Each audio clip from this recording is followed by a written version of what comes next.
Good evening, ladies and gentlemen, and welcome to our October 21st council meeting. Please rise for the Pledge of Allegiance.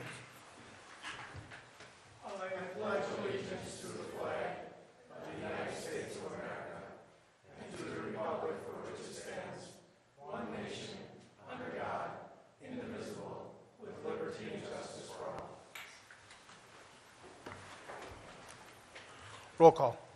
Mr. Oja? Here. Mr. Meneghini? Here. Dr. Hayes? Here. Mr. Gottstein? Here. Mr. Babalani? Here. Approval of the regular minutes, minutes of the regular meeting of October 7th. Any additions or corrections? On number 13-195, that's not the motion that I seconded. The motion was to allow existing lines to be maintained, I thought. Mr. Gottstein made the motion and I supported it. I'm looking. Can you make that change? Because I believe that was the motion. It was to allow the existing ones. Allow existing, but to not allow any new. No, that was not part of the motion. The motion was to allow the existing lines.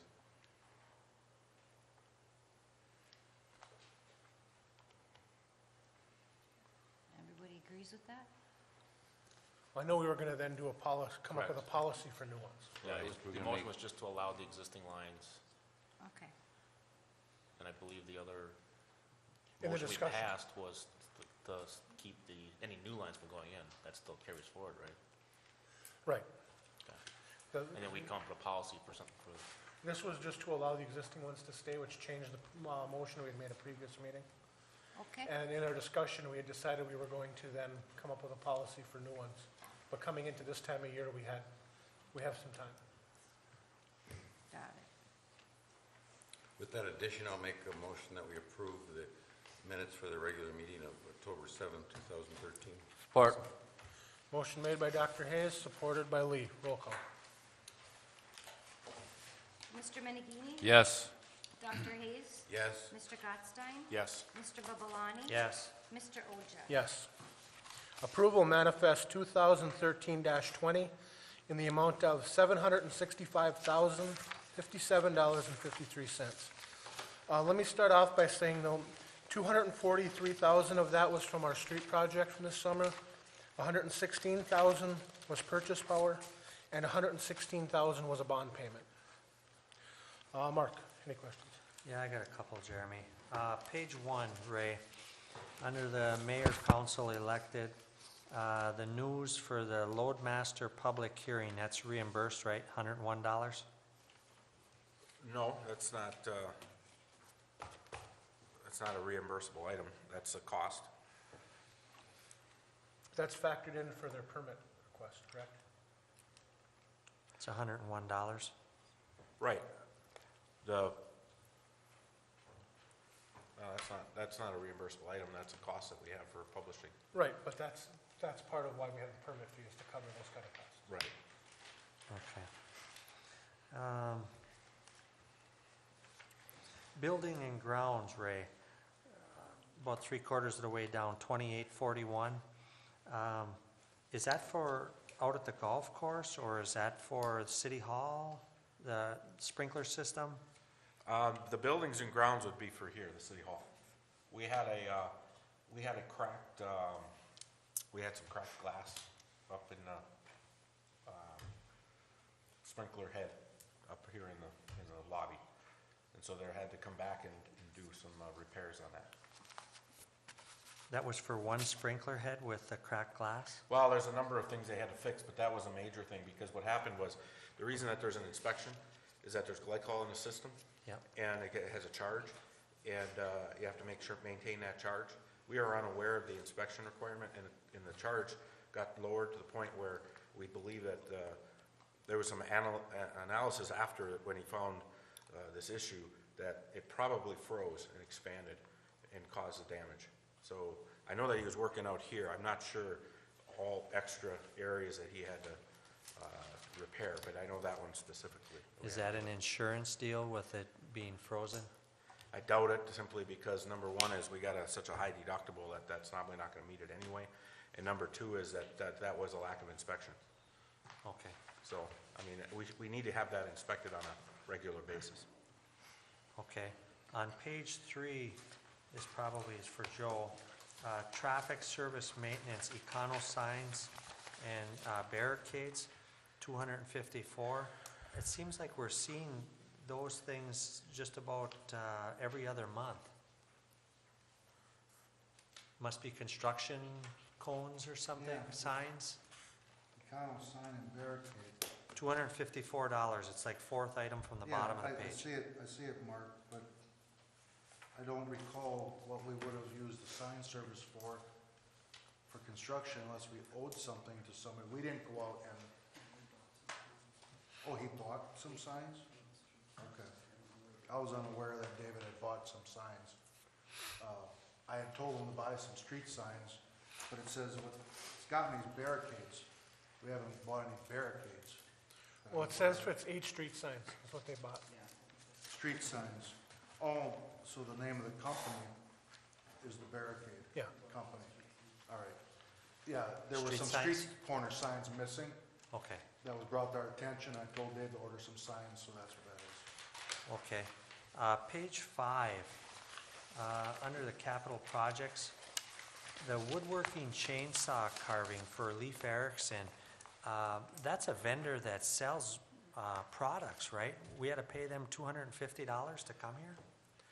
Yeah, all of that is run through the city books because the DDA, it used to be run through the business association, but because there's no more business association, the DDA is sponsoring this.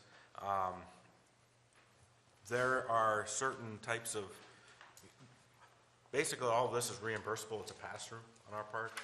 We have to run it through the books based on, the auditor recommendation or requirement. But as far as that specific individual, there are a number of them like that. They come, they're vendors, but they also bring his activities. So there's probably a fee associated. I don't know the details behind how those fees are assessed, but I imagine that's somewhat typical. Because the other ones look like they're actual, like, the petting zoo for the animals and stuff, that they're not selling a product, but that one is. And Well, I think they're selling a product as well. I mean, it's all advertising to some extent. Well, that money is gonna come from the PACT group that put it Right. together. So from their fundraising, so it's not actually city money. We're just running it through the books. Okay, and then the other one that I have, I think this would be part of, for this portion of the meeting. The credit card fees for September 2013, the general fund office was $262.20, and the golf fund was $246.08, and we only recapped $164.43 of the fees. I thought we were recapping the fees that we were charged for all city business with credit cards. I'd have to look into that. I don't have an answer for you on the top of my head. As I thought that's what, that resolution that we put together was for all the city, not just utility bills and the things at the window Mary, here. do you have a response to that? We're not charging that fee at the golf course, though. They're not charging it at the golf course, that 1.5%. Why are we not when we're charging on the city utility bills? It's costing the golf fund, and the golf fund is one of the worst funds that we have. When we first put that in place, we just did it here at City Hall. We didn't do the golf course, the golf memberships and stuff out there. Cost of doing business is what, I think what the philosophy was at that time. Well, it's a cost of doing business for your utility bills and things like that too, and it costs the city a lot of money, and I understand why we did it for the utility bills, but I think it should be across the board. A lot of people charge, a lot of businesses charge for that, and that fund has got some serious problems, and I think we should go across the board with it, recapping those fees. Okay. That's all I got. Chris? All my questions were asked and answered. Dr. Hayes? I'd just like to point out again that we paid over $1,000 for purchase power for the pump at the golf course. And I think we need to come up with a solution, whether it's just run our own line and We can't. why is there an electric police that'll stop us? Or- Yes, there is. Or put in a pump or a well or?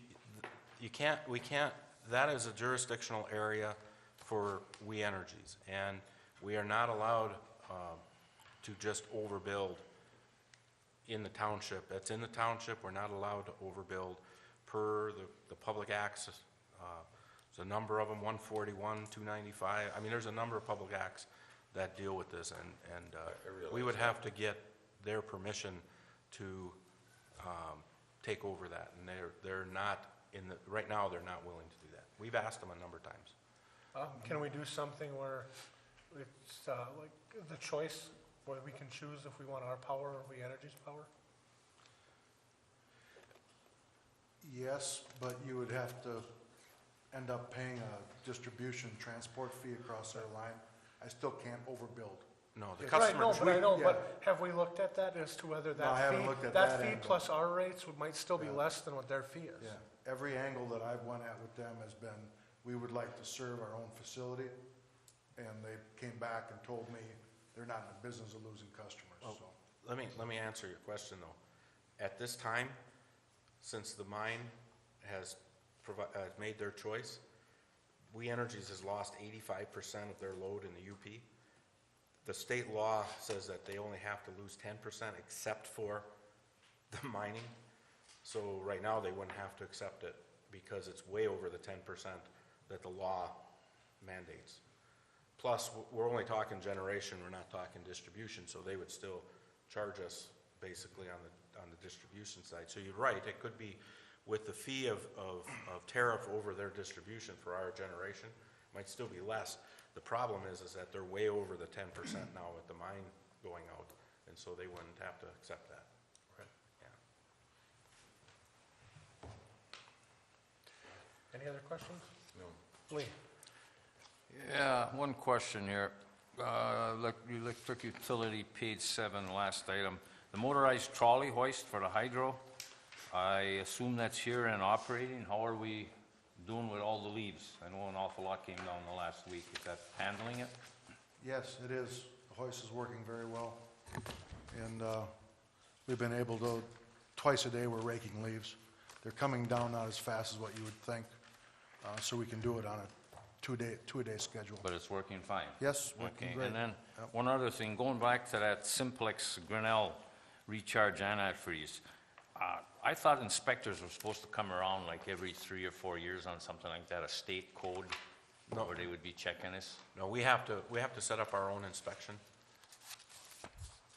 I mean, we're required under the codes, but we have to set up the inspection procedure. I would think the insurance company would kind of be on you about that. They would if they're really in tune to it, but this is something that, you know, we came up and we said, hey, we need to be doing this. We didn't realize it ourselves. And so now we have the system in place and it's going to be taken care of. Okay, one other thing on page 7, halfway down. Orkin Pest Control, they're both dated the same, but there's different invoice numbers. As 378 for the insect control down at the hydro is one for September and one for October, or October and November. They're both dated the same, 10/1. But I see the One's invoice is August, different. one's September. One's August, one's September, Yeah. okay. That's all I have. Okay, I have no additional questions. All mine have been answered. With that, I'm looking for a motion to approve. I make a motion, we approve Manifest 2013-20 in amount of $765,057.53. Support. Motion made by Mark, supported by Lee. Roll call. Dr. Hayes? Yes. Mr. Gottstein? Yes. Mr. Babalani? Yes. Mr. Oja? Yes. Mr. Menegini? Yes. Does anyone from the audience have any questions on the minutes, manifest, or agenda items? If you do, please come up to the podium, state your name and address for the record. You'll have 5 minutes. Okay, seeing none. First on our agenda this evening, we have a presentation from the High Adventures Youth Group from the school. Mr. Kangas is here with the group to give a presentation for us. Yeah, hi, my name's Aaron Candace, I'm a teacher at Dalton Middle School, along with Katie Bellman, who's also a teacher there. This is the second year for the Iowa Royal Education Program, and one of the things that we like to do when we have with this program explain to the community a little bit about it, and let the kids do a little bit of a presentation, show you a little bit of what it was like on the island, and let you know a little bit more about the school and how education has changed and is changing now. So like I said, this is the second year of it. This is probably, or without a doubt, this was better 2 years from our standpoint because we knew more going into it. First year, we went in blind,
students gain some knowledge about Isle Royale before even setting foot on the island. To go to the trip, it was very important that all students had good behavior in school, and this demonstrated that the students would be respectful as well as attentive to adults assisting the trip. Students were also required to do schoolwork completed before the week so they did not fall behind in class.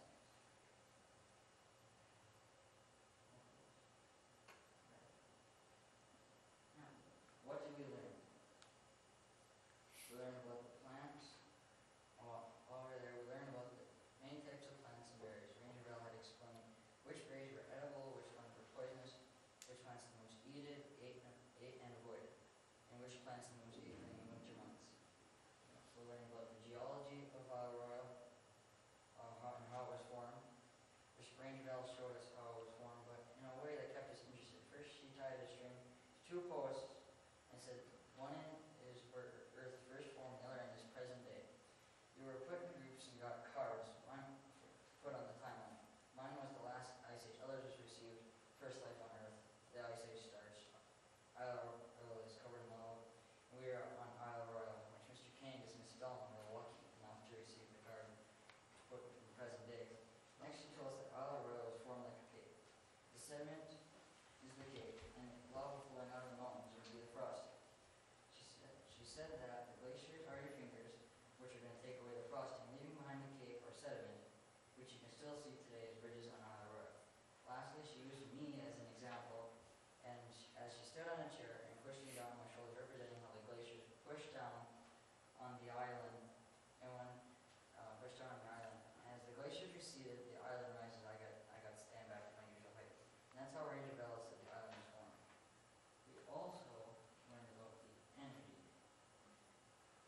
One day, Mr. Ernst taught us a little bit about energy. He also showed us how energy can be converted from chemical to electrical to light energy for our flashlights. He also taught us about solar cells and how they change solar electricity to energy. Solar energy to electricity. He told us that as all energy, heat is created, and he showed us the thermal camera. It could see heat in different colors according to its form. The warmer it was, the brighter the color was. Fun activities. At Isle Royale, we had many fun activities. We hiked the graceful overlook and saw beautiful views it offered, as she showed in her video. We hiked to Hugging Cove, and we took pictures along the way, as well as we took pictures along the way.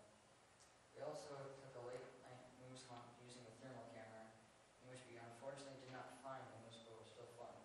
As I said earlier, we attended two programs hosted by Ranger Bell and Isle Royale History.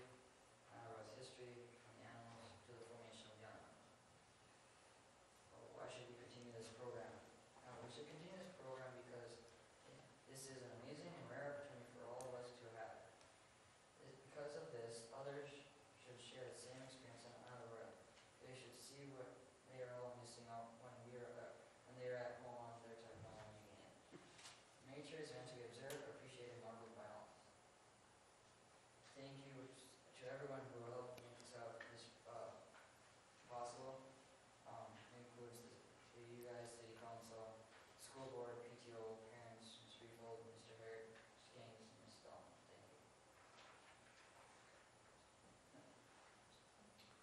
Thank you. Thank you.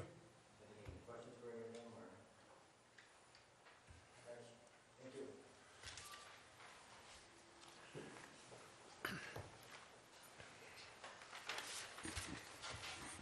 Get one of them back.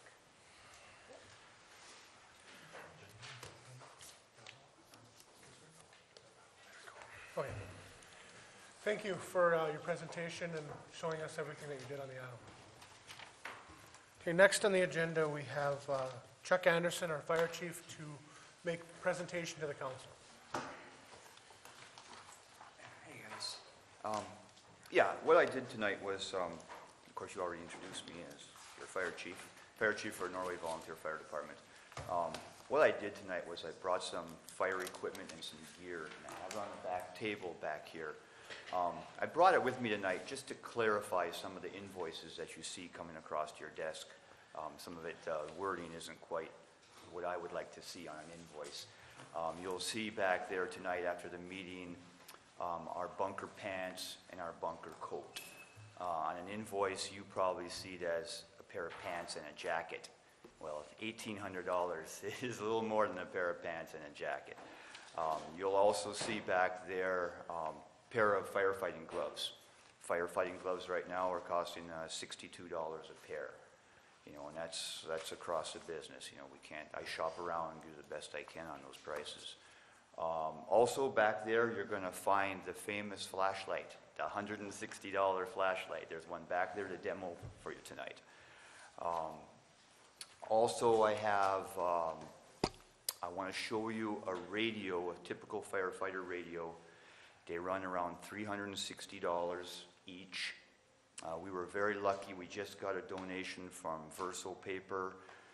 We purchased 2 radios, and there was a couple of dollars left over. We were able to get 5 pair of gloves also with that.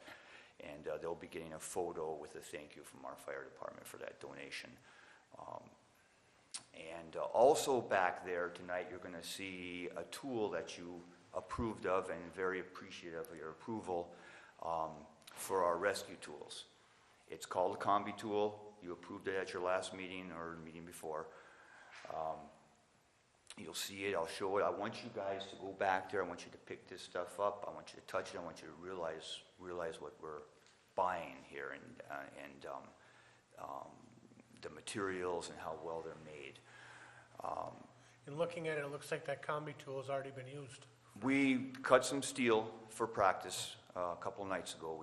When the dealer brought it to us, we cut some steel up. We had some leftovers and chopped it up. I was just wondering if we got it here and immediately had to use it. No, but I'll tell you what, since the donation, I think it was 2 years ago, we were donated from 2 private citizens and the bracket fund of about, I believe it was $18,000 for those rescue tools. This tool adds to it. What this tool does here, we already have spreaders, which you like to call the jaws, but that's a manufacturer's term, the jaws. We have the spreaders, we have the shears. What this tool does right here is both. It will spread, but while it spreads, it opens up a pair of cutters on the inside. So it will come back and cut. It depends on what you want to use it for, spreading or cutting.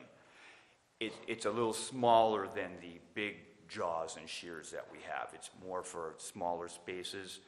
But if we're working on one side of the car, popping a door, and the firefighter on the other side says, I need the jaws also, now we have that combi tool that can do either or and replace that other tool.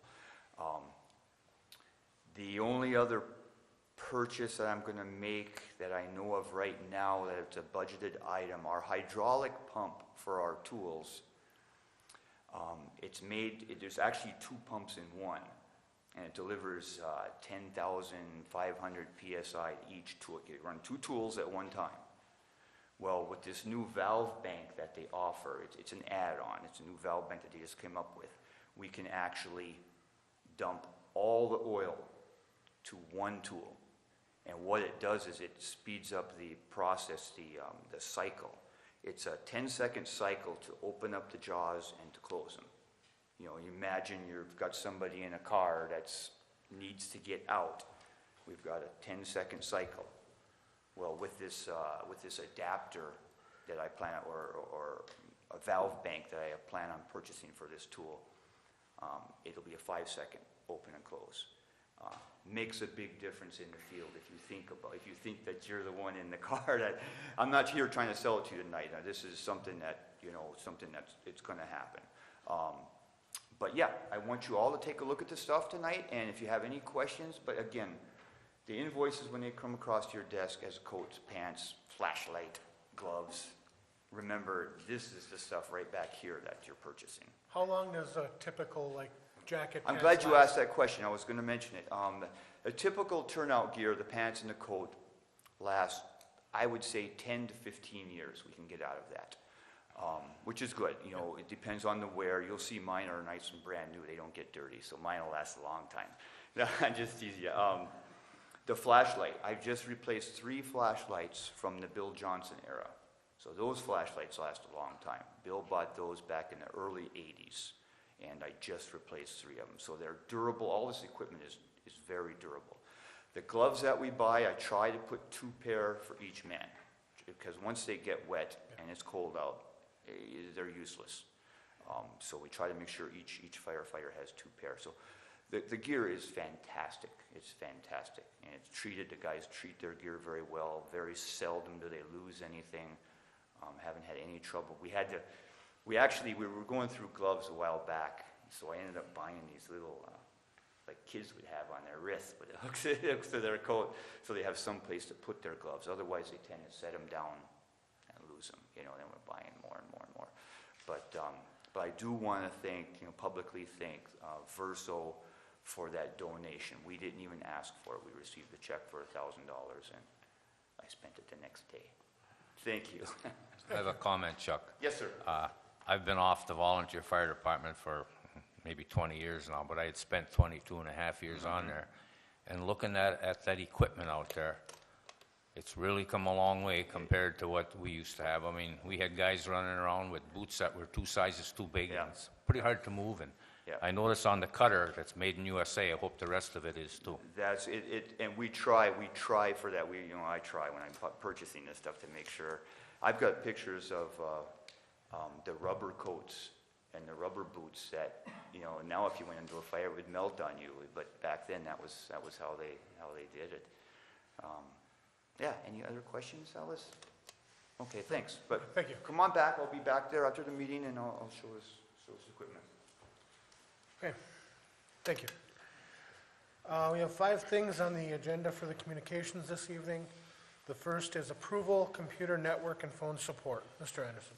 Thank you, Mr. Mayor. On an annual basis, we have a contract with CyberZone as our network administrator, and their contract comes up, like I said, on an annual basis. It's this time of year, and we look at and we evaluate that contract, and we evaluate the support that we get. One of the areas that we had some discussion this past year is they're currently on a per hour rate. They have a billing amount that we negotiated, and we would like to, because of the amount of types of calls that we put in for the network support, and a majority of the support is off site. They handle it from their offices in Marinette. That we come up with a flat monthly fee that so every 15-minute call is part of a service agreement.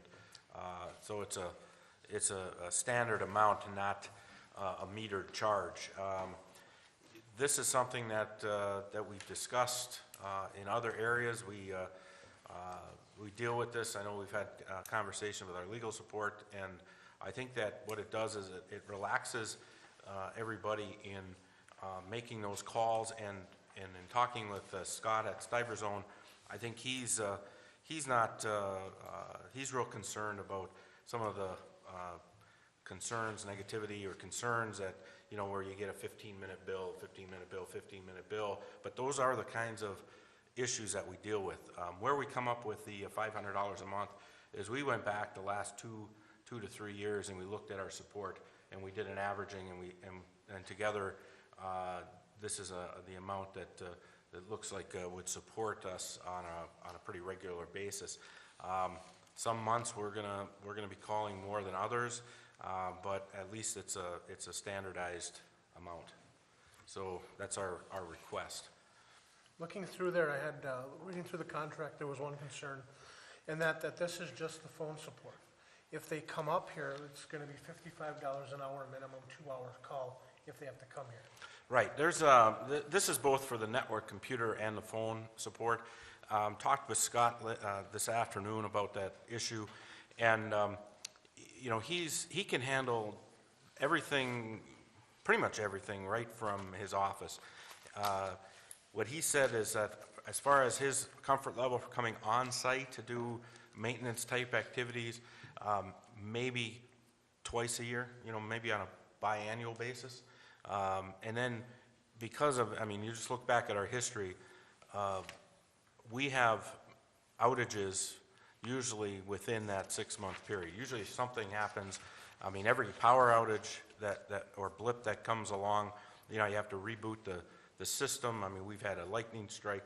There are different times when what he would do is he would try and pair that with, if it was he had to come on site for some project or something that he had to take care of, you know, he would then schedule, if he felt like he wanted to come on site, to make sure everything was all cleaned up. But in his opinion, you know, that is, he can handle all of the maintenance activities from where he's sitting. How much has he had to be on site? So kind of have an idea how much this is gonna end up costing us. Well, we've spent, in Say, the let's last say year, the last- $23,000. But that was projects, that was projects, some of that was project specific. There were quite a few, when you talk project specifics, I mean, there was a lightning strike where he had to come up, there was outages, that equipment failed. We just updated our network, and a good portion of that, he had to come up and do some work. So I think that what we did was, we looked at what is the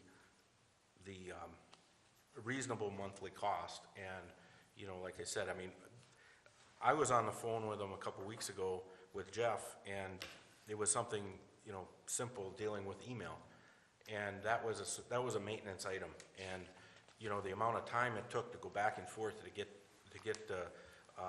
you know, this exchange email, kind of the bugs worked out, you know, that would have been covered under this type of thing. One of the reasons why we're recommending this type of support is that in talking with staff, you know, they're concerned about making the phone call because they know the meter starts. You know, if they make the call, they know the meter starts. So they're trying to do what they can and not make the call. Well, things get worse when you don't make the call, and so what I'm trying to do is relieve the stress from their standpoint, because they're very responsible in not wanting to spend money. So, you know, they hesitate, and I don't want them to hesitate. If they have an issue with the computers, you know, you get in there and try and do it yourself, you know, you end up mucking it up even worse. I mean, we know that from home, so. Anybody have any questions? Is it possible that as time goes on, we'll be getting less and less calls, needing less and less support if we get all the bugs worked out? Yeah, in our conversations, one of the things that Scott and I will do on a regular basis is evaluate, because he's gonna keep track and I'm gonna keep track, you know, and we're gonna be communicating, and so, if we see that number is starting to go down, if the calls are starting to go down, this number is, we're gonna suggest, adjusting this down. Just like on his end, if it just seems to be higher than this, then he's gonna probably come back and say, hey, look at $500. I mean, here's the reports, you know, we're making more calls than what we anticipated. So we're gonna do a regular time. This is a one-year contract, so after a year, then that can be terminated or adjusted then. Is this budgeted, Ray? This is, it's budgeted, but not in this specific manner. We have accounted for the cost, but we've done it based on this history. So, it's easier to budget this way, but, it's not specifically in this manner, but we do have numbers in each department to cover for the costs that are shown up here. It says on here that the contract can be terminated with a 30-day notice. Yeah, there's a 30-day provision within the contract, you know, so, you know, we do have outs within the contract from both sides. And you know, that's for good reason. I mean, neither side wants to hold the other hostage. If it's not working, you know, on his end, if it's just, you know, costing too much money, he could call up and say, hey, I'm giving you a 30-day notice, we gotta get out of this contract. So I think there's exit ramps all the way around. Any other questions or comments? Otherwise, I'm looking for a motion.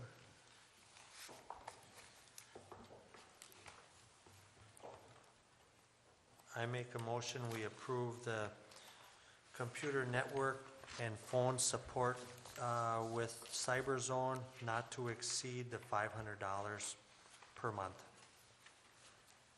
I'll support. Roll call. Mr. Gottstein? Abstain? Mr. Babalani? Yes. Mr. Oja? Yes. Mr. Menegini? Yes. Dr. Hayes? Yes. Mr. Gottstein abstained because he also had submitted a proposal for support from his company, GoTech, but it didn't meet the criteria that Mr. Anderson was looking for. Next on the agenda, approval electric distribution extension policy. Mr. Anderson. Okay, thank you, Mr. Mayor. The city electric utility has had a long-standing policy. I'm not quite sure how long this goes back, Joe. You had some history of where it started, but it's been around for a while. It's not really a written policy, but what we had was, we have a contract where if a resident has a line extension, that there's a 5-year period where if somebody ties into that in between or in the middle of that extension, within that 5-year period, there's a reimbursement cost back to the original homeowner. That is because, if you have a long stretch,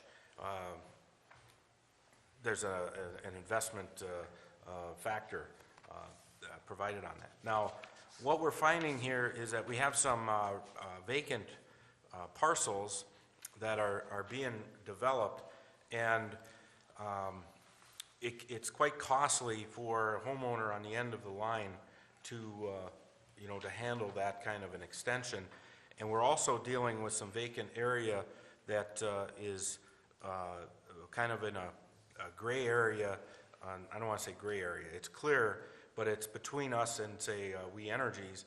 And the way the law states is that the first utility into the vacant area is able to serve that area. This is a response, I think, to some extent. Dr. Hayes mentioned this a few meetings ago about us being proactive and dealing with customers that we should have in our system. What we're recommending is to develop a formal distribution extension policy, which what the city would do is put that extension in, and then figure out along that extension those properties and have a hookup charge. And so down in the future, if the person's on the end, they wouldn't pay 100% of the cost. They would pay their proportion right up front. And then what we would do is get reimbursed as the people hook in. There wouldn't be a 5-year period. It could be 10 years, 15 years. We're in a better position to carry that liability until that point. And so what we want to do is get this extension put in place, and then have this policy finalized, get that extension put in place, and then we're in a position to service those vacant properties and put it into our system. We would end up getting reimbursed 100% at the end of it, once all the lots sold. Right. And built. So, we wanted to do this because we do have a request right now on the table to move forward or to provide power, and we don't have this particular policy in place. And what we wanted to do was get a council approval to move forward with making sure that happens, and then we would have that written policy made up. But in fact, I think one of the things that we had to do is try and get the electric utility board together and have them work on this, and we just haven't had time to get that board together. So timing is kind of critical because the end of construction is coming up, and we wanted to get that line in. Joe, on the one that we're looking at for this particular, that's kind of driving this, do you have an idea what the cost is going to be to run that? Well, the big question mark is soil condition going up Briar Mountain Road. And I met on Friday with L&H utility contractors who put in the AT&T fiber line, which is beside the road that I was planning on putting this in on. And they said there was a lot of boulders that they had to dig out. They had one whole dump truck full of boulders they took out when they were trying to put it in. So it's kind of difficult to put an exact number on it, but it's probably ballparking in the vicinity of $28,000 to $30,000 to put this line in. So under this policy then, the one homeowner that's there now would get charged $6 about 6,000. Yeah, it depends on how, also depends on how the real estate holder that has the other lots divide those up. There's potential to split more lots after talking to him about it, that he might do yet, and then it would be even decreasing it per customer. But right now, the way it stands, there's 3 lots that it would be going in on. And 2 of the lots are very large. They're 57 and 58 acres, and I think that his thought was to try to divide them up into smaller lots. And that would, he hasn't done it yet, and he hasn't committed to that, but then it would be possibly another 2 to 6 more lots. I But at take it this is underground, Joe, when you said they're digging out boulders, or you're talking about just the boulders? No, that, it's underground. It is yeah, all underground? Yeah, the fiber line that goes past your piece of property, going up Briar Mountain there, and then going up the hill, they were digging out some sizable boulders as they were plowing it in. For our project, would you go underground? I think the question is... Yeah, oh, I'm sorry, I guess I didn't understand what you were asking, Mark. Yes, I was thinking about doing underground. What would happen, Joe, if, who feeds the Norway Mountain? Is that, We Energies We feeds Energies? Norway Mountain, yes. okay. Yep. What happens if something goes up there that is not, doesn't have enough power, like adjacent to the ski hill, that's fed by Wisconsin Electric? When you go underground, how are you gonna step the power if there's not enough power there for future development? How are you gonna change those lines? If they're overhead, you can change the lines, correct, in the transformers, but once it's in the ground, how are you gonna change that? Well, you won't. I mean, you have to size it according to what you think is gonna be there. You know, what we would have in the ground, quite frankly, is a 1/0 solid line. That's the size of the conductor, which could run the whole lodge for the ski hill if that needed to be the case, but that's a 3-phase service that they have at the ski hill. We're not running 3-phase up that mountain.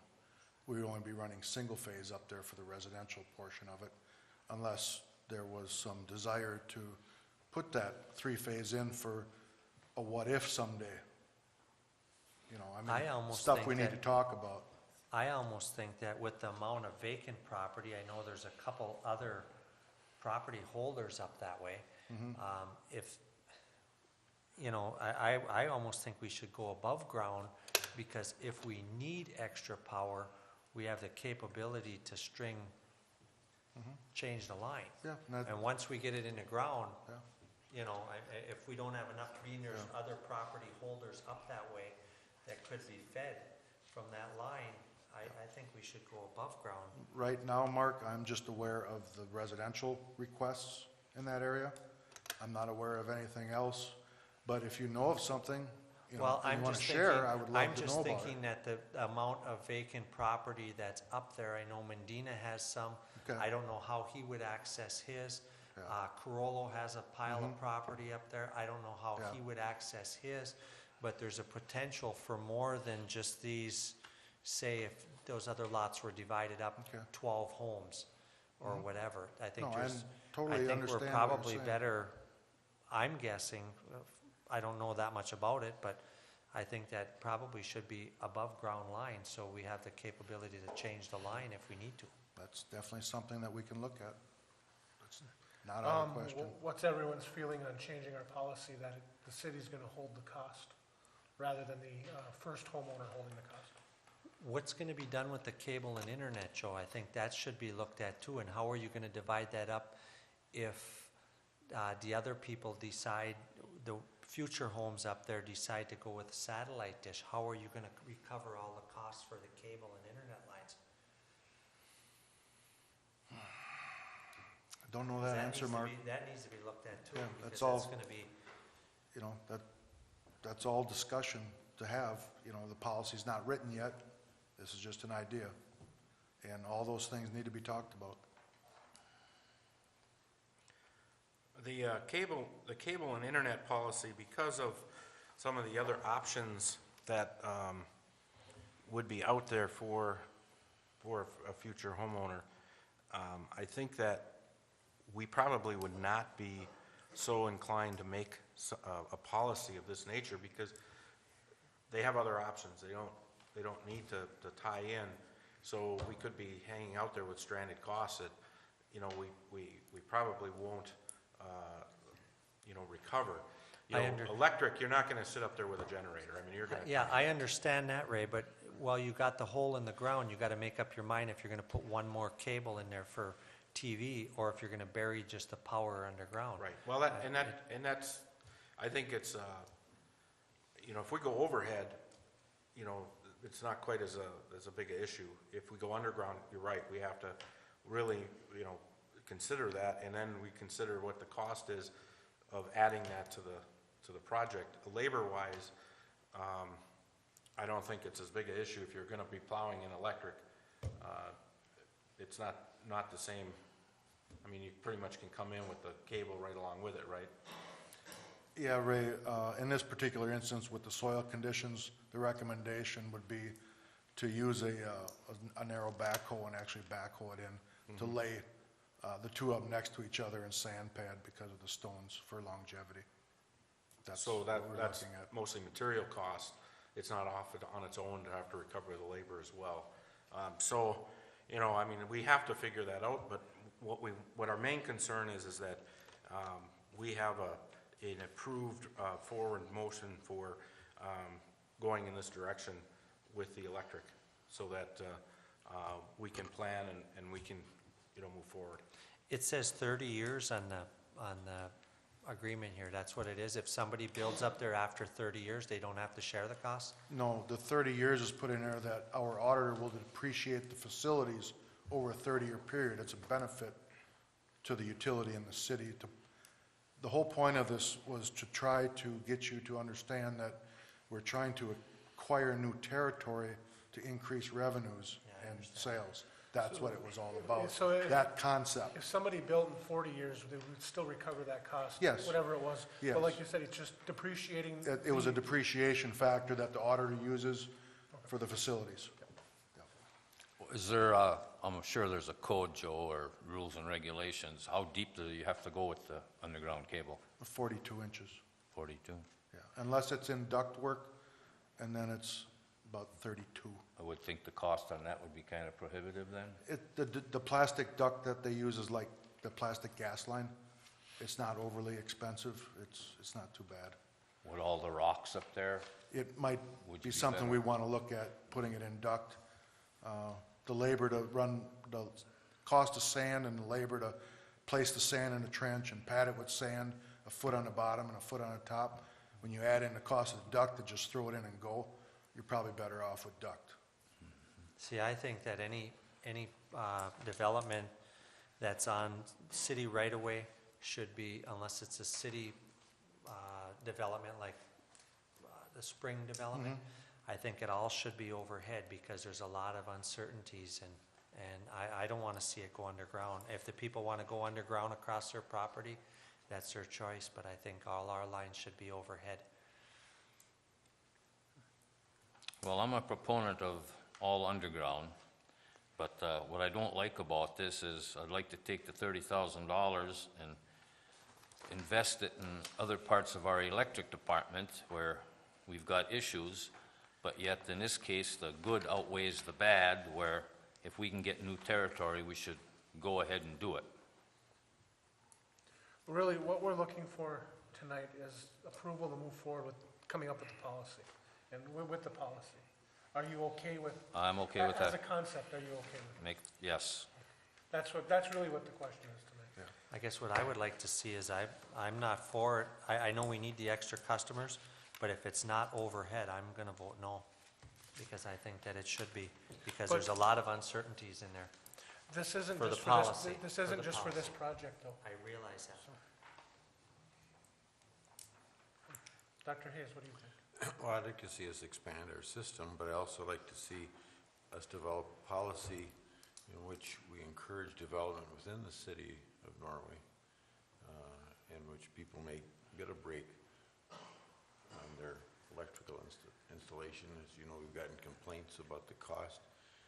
I'd like to see us encourage construction in the city as part of this policy as well. But as far as this particular instance, as far as extending our system, I think that's reasonable to do it like you proposed.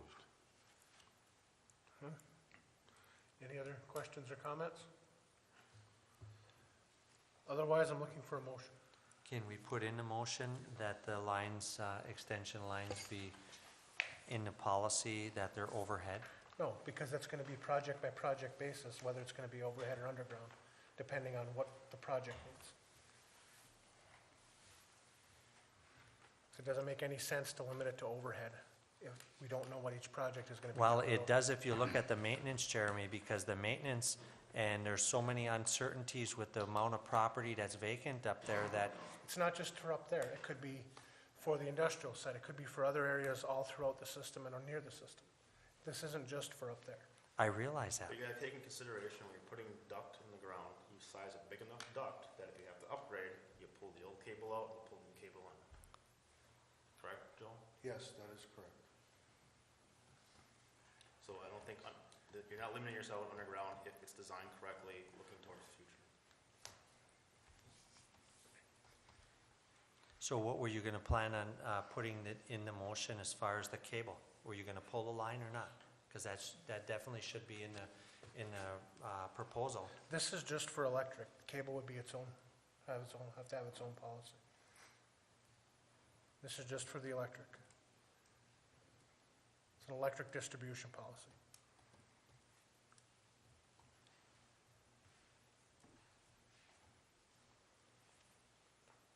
Make a motion, we move forward with a policy for line extension. What should it say then? That the customer at the end of the line does not have to pay for the full price of the extension. Did you get that, Trish?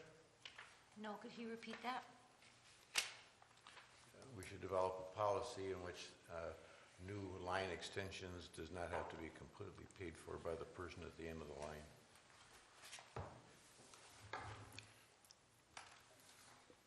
I'll support.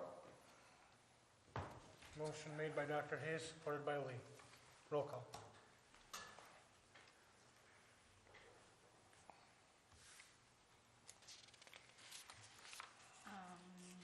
I guess I'm supposed to, what did we have in? Well, I had written on my recommendation, a suggested motion.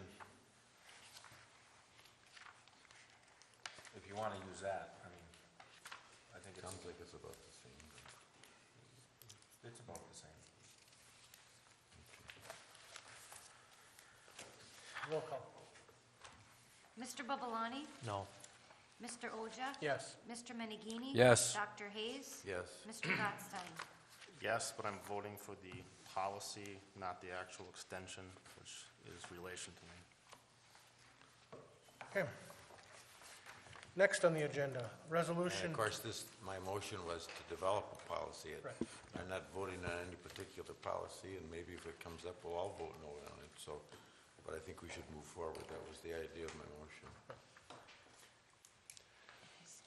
Next is Resolution 2013-31, support of QPAD application on behalf of the Central Upper Peninsula Regional Prosperity Collaborative. Mr. Anderson.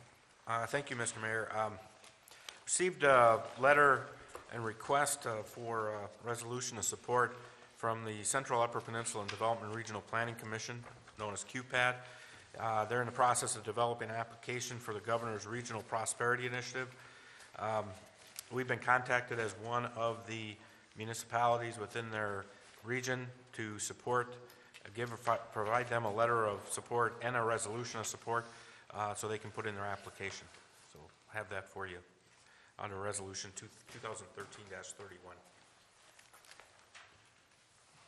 Is there any other questions or comments? If not, I'm looking for a motion. I'll make a motion that resolution 2013-31 be approved. Second. Motion made by Lee, supported by Chris. Roll call. Mr. Oja? Yes. Mr. Menegini? Yes. Dr. Hayes? Yes. Mr. Gottstein? Yes. Mr. Babalani? Yes. Approval, fire hall security system. Mr. Anderson. Okay, thank you, Mr. Mayor. A request came from both the fire department and the North Alert Ambulance Authority.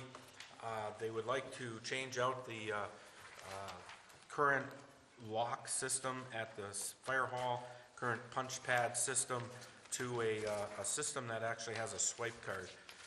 I provided you information within the packet, and North Alert has already approved at its monthly meeting to pay half with a cost not to exceed $1,500 on their portion. So we're asking council to approve a cost not to exceed $1,500. According to Chuck, you have the ability within your budget to handle Yes, this sir. cost? Yes, sir. I was looking at purchasing some airbags for rescue, and since we've had a little seminar on them, and we decided not to purchase those airbags. I have some room in the budget for this, I'll say, unforeseen. Oh, sure, no problem. I have some room in the budget for this purchase. It's not a line item. It doesn't say for security for the doors, but it is there. $3,000 for a lock seems to be a lot. What's happened that prompted this? Okay, well, you got to understand that as a volunteer fire and ambulance service, we go through a number of people. We have gone through a number of volunteers throughout the years. Some of them, family issues change. Some of them get disgruntled. It happens, and they leave. Our current system is a push-button keypad. Okay, and I've had people approach me and say, "Hey, we've got to get the code changed." If we get the code changed, I immediately have to tell 60 people what the new code is. Now, that doesn't include vendors, doesn't include contractors, or people that I need to get in there that I find out about later. This is just members. So you can understand how quick 60 people plus knowing the new key code, how long that's going to last. And then you say, well, let's change key code again. It's a difficult situation with the key punch. We can't keep secure. Is the threat there? Yes, the threat is there. We could get a disgruntled person that can come in there and they know the key code, in they go. It wouldn't take much to shut us down. It wouldn't take much. Take a key, we're done. But nothing's happened. Nothing malicious has happened. We have had members come in. Matter of fact, that's one of our policies is if a member, after we don't see them for a while, we always send them a letter saying, hey, hand your gear in. So maybe next week or something, I'll have a pile of gear sitting in the fire hall. They were in. They returned it like I asked them to do. But they still know the punch code number to get in. And again, if for every member, if I change the key code, that's 60 people have to know immediately how to get in that hall in case of an emergency. We start handing out keys. We probably have the same situation. We got 60 people running around with keys. Probably not the best. I like the swipe card idea. I didn't come up with that idea. It was somebody else's idea. Swipe card.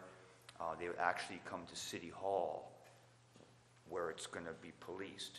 I'll say police, and they'll sign up for their swipe card. They'll get their swipe card. If I have a vendor, contractor that's due in the fire hall, I just had a vendor there checking our air packs out for 2 days last week. He should be able to, from what I understand, he should be able to go to City Hall, get a 2-day swipe card, just like you do at a motel room.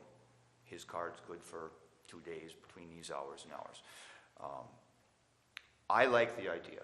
Some people have mentioned video. I'm not a big fan of video, to tell you the honest truth. I think the swipe card is probably the best answer past the key punch. I think the key punch is a great idea in the beginning, but now it's just turned to the point where there's too many people out there that know that number. But it's an idea that's out there. North Alert's all for it. The firemen want something changed. Again, it's a day of security, and we're there, so we got to think about a way to solve this. If somebody uses their card and then they're let go or they're gone, they still have that card. Is there some way of Yes. making sure that card doesn't work anymore? Exactly, that's what the system's all about. They'll have a unique number in the computer, again, at City Hall, and it can be canceled. We cancel the card. It also records in and outs, or ins, anyway. Right, it keeps track of times that Yeah, the card is so when they used. go in, so if they did use it, it would show up on the report that card was Yeah. used. And the plan is, if the swipe card, we've all been to the motel and can't get in the room, swipe card didn't work, you will have through the computer program, there'll be a special number assigned to you, that say your last four on your social, whatever that may be. You swipe your card and it doesn't work, well, you can punch in your last four on the keypad, then that'll get you in. So the keypad, actually, from what I understand, is we're almost there. We have what we need, we just need the system. It's not like it's a complete new system added to the fire hall. We're partially there by having the push button. Again, I don't know a lot about the system. Hopefully the information in front of you clarifies, because I haven't even seen that information yet. I was relying on Mr. Slitt to give me some information also on this new security that they have out there. But any questions, fire up, maybe I can help. With this system, I know North Alert a while ago had talked about going to a photo ID for members. Do you know if this system would be able to do that, or would right now this just be the cards? Just the card would... Yeah, I don't know anything about the photo IDs. I think Okay. the photo IDs were for on scene. Right. So when we knock on the door, this is our photo Right. ID, here we are. Well, that's what it was for. This kind of system that was often used with that, with your reader on the back of a photo ID. Okay. That's why I was asking if that had been considered with this. Yeah, I don't know. Okay. It does, in looking at some of the specifics, because I was going over this with Scott earlier to see what, from the hardware standpoint, because we're talking about having it in a server or having it in our system, and so we were going through the specs, and as I was going through it, it does have some information which lead you to believe that you could have, If you wanted to later. if you wanted to, you could add or have that as part of that card. Okay. Okay. And then speaking of that, actually,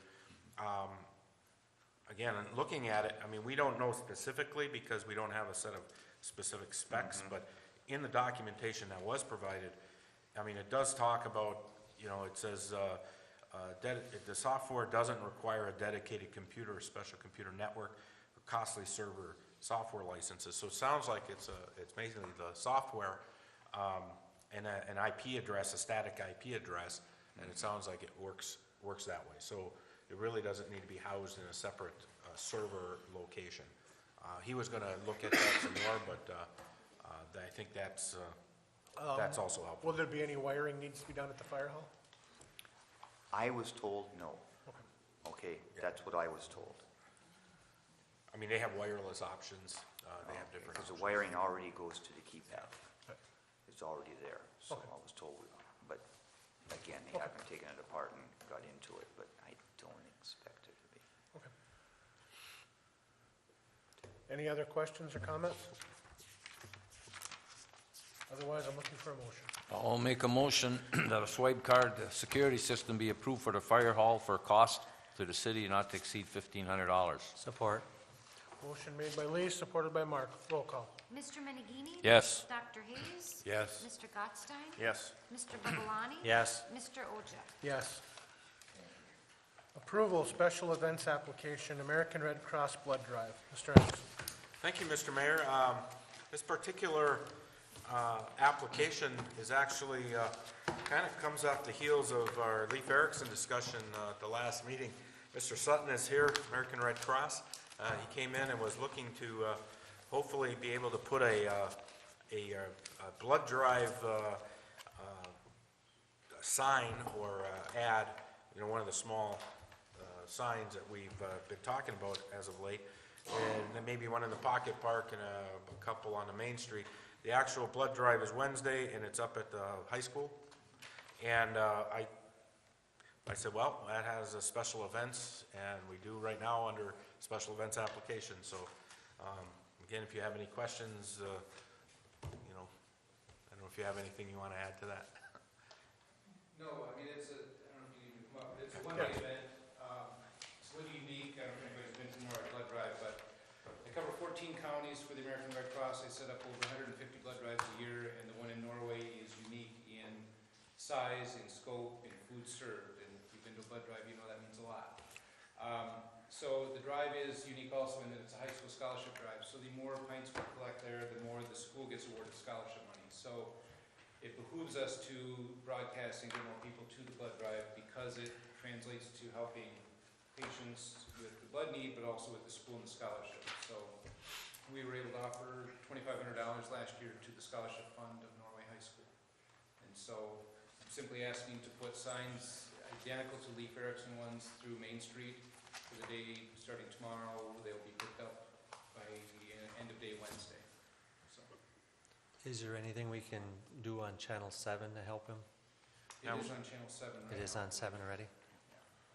So we appreciate that. But yeah, any publicity helps greatly.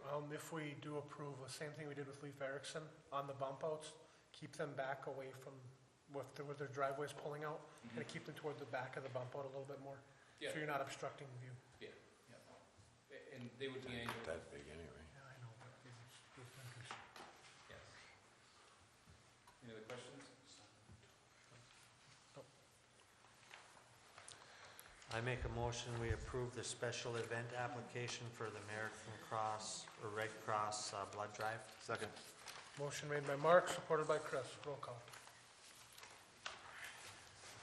Dr. Hayes? Yes. Mr. Gottstein? Yes. Mr. Babalani? Yes. Mr. Oja? Yes. Mr. Menninee? Yes. That's the conclusion of our business this evening, ladies and gentlemen. Does anyone wish to address the council on any topic? If you do, please come up to the podium, state your name and address for the record. You'll have 5 minutes.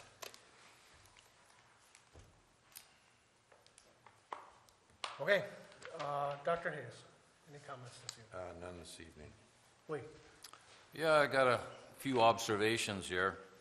I had quite a few citizens comment on what a good job that Baco did on the blacktopping the streets. On the Leif Erikson Festival, I hoped it was very successful.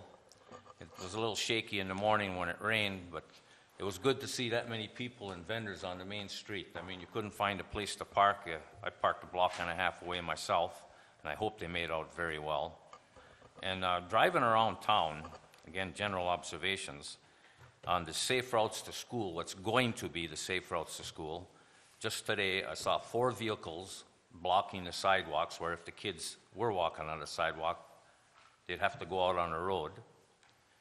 And I noticed also around town, there's some streets where, with all the leaves down now, people aren't raking up, and a few places where they did rake, they're out into the gutter, which they're not supposed to do. I'm not trying to get anybody in any trouble.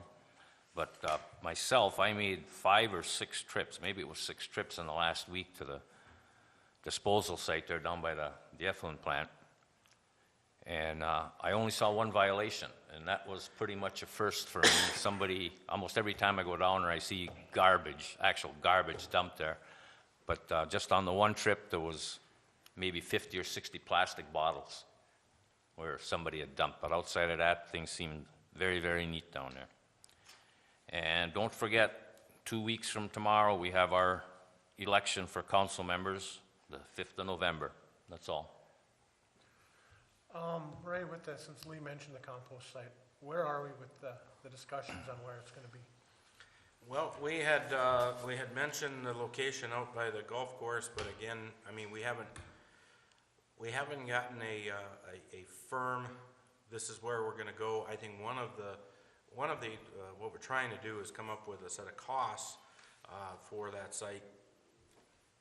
And actually, we'll have to do it for a couple other sites because of a mine inspector report. There might see some additional fencing that we have to do, especially in an area up on top of the hill if we go there, where there's a mine pit that we actually have to keep people out of.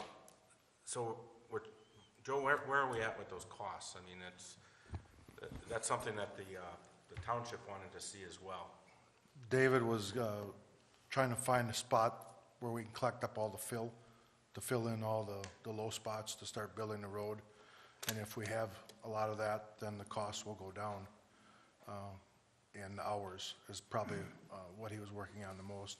He started that effort last week, and I haven't got a final cost from him yet on that. I did write up in the executive memo that, from our perspective, if we end up having to keep looking at 3, 4 sites, it takes quite a bit more time on our part. If there's sites that are we need to eliminate from that evaluation. We don't want to eliminate anything if it has the support to look into it. But if it doesn't have the support, let us know, because it takes us time to evaluate and look at those sites. So, we do need to do that. I know that, talking to Leonard and the township, that there's a couple of those sites that they do want to see the cost on that. But we have a meeting coming up here in another week and a half, and we should have those numbers for them. We have to have those, get that finalized, so. Chris? The leaf pickup, I saw it's gonna be starting this week. Yes. that Are is we gonna be correct. doing a second one after this week then, or? We'll be ongoing until it's all cleaned Okay. up. That's typically how we do it every year. Okay, We can typically get it done within a 2-week period, but if all the leaves don't fall off, we don't take everything apart. We come back out and pick everything up. so if they come by and pick up the leaves now, they'll be coming back? We'll be to pick up coming the through leaves? again. Okay. That's correct. In the executive memo, there was some discussion on the boulevard trees, and we got some costs from vendors to take care of it. And it sounds like the Public Works Department's gonna be able to handle it, or gonna try to get it done Well, this we're gonna weekend? try to do it this winter, to get all 48 of them down and just say, this is the job for 3 weeks, this is what we're doing, and get it done. Okay. But barring any major snow events, and we'll have to pull off for that. But Okay. we should be able to get it done. And just like to echo what Lee said, voting in a couple weeks, and good luck to all the candidates. York? I was kind of hoping, I see in the executive memo, we had something about the truck routes in front of Ron Hals's building over on Saginaw and Kimberly Road. I see some ruts in the asphalt already from big trucks. I seen a drywall truck going through there last week, and Yeah, as I wrote that up though, yeah. we don't have anything, we have to have an ordinance. The way that's work is, we'll have to have an ordinance that says, no trucks on city streets, and we use a gross vehicle weight. And then we have, except for, and those exceptions, it's like our hunting map. And so you're gonna have those streets. So, we have to develop that ordinance, and what I wanted to do was, and obviously you guys had it this weekend, but I also wanna have that to the DDA, and I wanna have that to the Planning Commission, so that they can see, I mean, we went through staff, and they probably added 3 or 4 roads just right off the bat that, I didn't pick up because of this business or this area, and so, that's why I wanna make sure, we don't create any problems. Have we tried talking to the businesses just to ask them to Yes. direct their trucks? We Yes, did do I that. spent time at Peterson's having conversation with them after the last council meeting about their truck traffic, and, I mean, they want to talk to their drivers and be cooperative and go where they need to go. They admitted that What they're, they're doing, Joe, is they're coming out, like the trucks from Loft Homes, I could see the tracks where they were coming through, and they're coming out by Kimberly Road, and then they're turning down Saginaw in front of Ron Hals's building, and they're coming by the waste all the plant. way back. And there's some ditches in the asphalt already over there. It seems a little peculiar why they would take that route, but, Yeah. if they are, and we just have to correct it. You'd think they'd go all the way I out was- to yeah, I was Brown just Street and hoping take a that- right. I was just hoping, like Jeremy said, we could make a couple calls and maybe Yeah. just kind of get them a feel for where they need to go, and then once we get everything squared away, then, Well, We've I- made those contacts, and like I said, you have multiple drivers. It's like, I had another business over on this side of town that we had some similar issues, and when talking to the business, they have to go through their whole dispatch, because they have trucks coming from multiple areas, probably not as much there, but, they do have to go through and get the word out, and so, that's kind of what we're at right now. and then I would like to see, I don't know how everybody else feels, I do really think that that credit card deal, like I mentioned earlier, needs to be squared away, so any city business is, the money's recapped Was there a reason we didn't go with the golf course too on that, Mary? I thought that was the golf course's decision for that, because I was the one that pushed. They don't do it on their side, but I mean, we're not doing it on, we have our own credit card out there, and then the golf commission has their own system out there. You know, so on the city side of it, we are not, I don't remember, Ray, why we decided not to do that. Even when we were doing the flat fee, we weren't charging it out there. I don't know if you remember exactly what. Well, you know, it's been a long time since I've been charged a fee in a business. You know, and so we just looked at the golf as a business of choice, people coming and going, and we didn't want to lose business because of an extra fee. You know, utilities, taxes are a little bit different than that.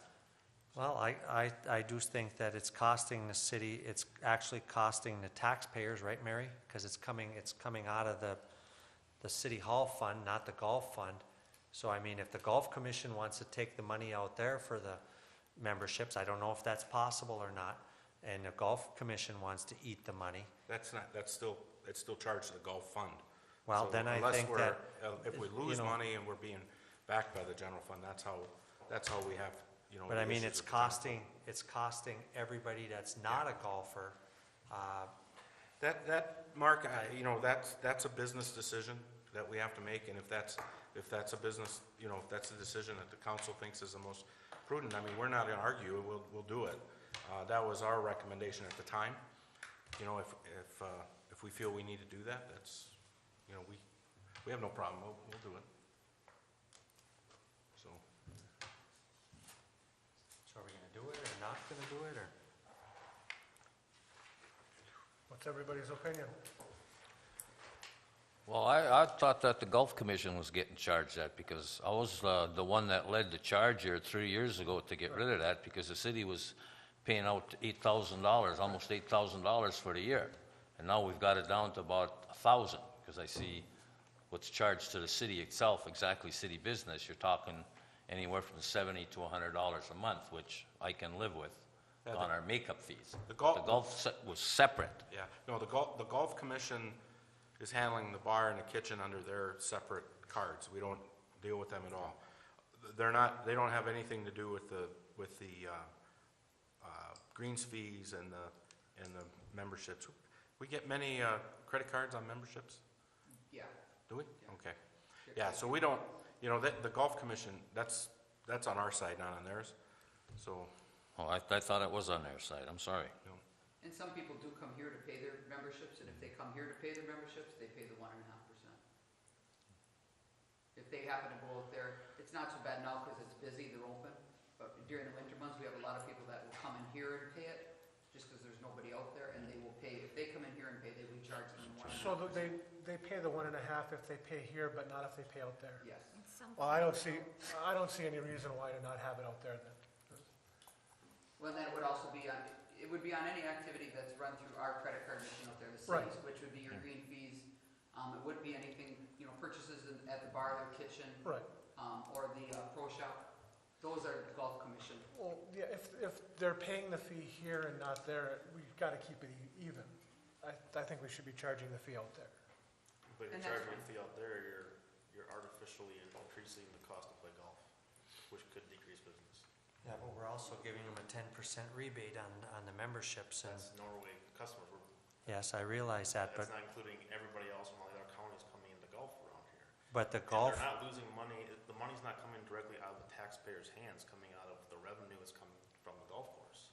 It's the cost of doing business these days. Ray said it comes out of the general Well, fund. the golf No, course, no, if the no, golf no. course. Didn't you? If the golf fund runs negative, the general fund has to then carry the golf fund. that's when we have the argument, is if we have a bad year, then the general fund ends up basically supporting it for that year, but it's still run on the books as a negative, as a loan.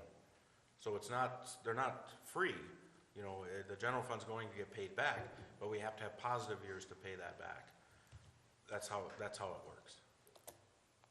I would think doing it just the opposite, the way you're proposing, would work better, where people who pay cash ought to get a discount. And we had artificially raised the fees a little bit to cover the cost of a credit card charge. If people pay cash or a check, then they get a discount. Does that work that way, billing through your business, Doc? I know it does for dentists. Nothing to do with that. I know through the dental offices, they always do. If you pay cash, you get a 5%, I believe it is. I've had that with certain large ticket items too. You can negotiate a little bit down because of that, knowing that they build it in, businesses build it in. It's a psychological thing. So, you know, someone feels better to have a discount than they do paying a fee. I mean, that's psychology. Okay, Lee, what do you think on this? Should the 1% be, or the 1.5%? That's a Gulf Commission decision. No, it's not, because it's on the greens fees and the stuff we collect. It won't affect Well, the... then we should charge them. Okay, there's at least 3. I know Chris is against it. Dr. Hayes, would you like to make a vote? Well, I gave you my opinion already. I know, and I didn't quite get which direction you were for on it. I think the people who use the credit card ought to pay more. Okay. So yes, we'll But, put the no, I fee- should say people who pay cash ought to should pay be less, Yes, is what I meant to say. correct. But the fee is going to be charged at the golf course. Okay. That's all I got. I only got a couple things. I just wanted to remind everybody that the compost site will be closing before deer season for the year. So if you got stuff you got to get hauled, got to get on it and get it hauled soon. And as Chris and Lee mentioned, elections are November 5th. The only thing on the ballot for the city this year is the council election. For this election is the council election. Joe? I'd just like to remind everybody that we have the fall cleanup coming up for all your stuff you've been storing all summer in your garage to get rid of. As all summer long, we had a dumpster in the yard, but it was only available from 7 till 2:30 to 3 in the afternoon. We will have Saturday the 26th and Saturday the November 2nd from 8 a.m. to 2:30. Someone available to have the gates open to drop off your stuff. Not on overtime. No.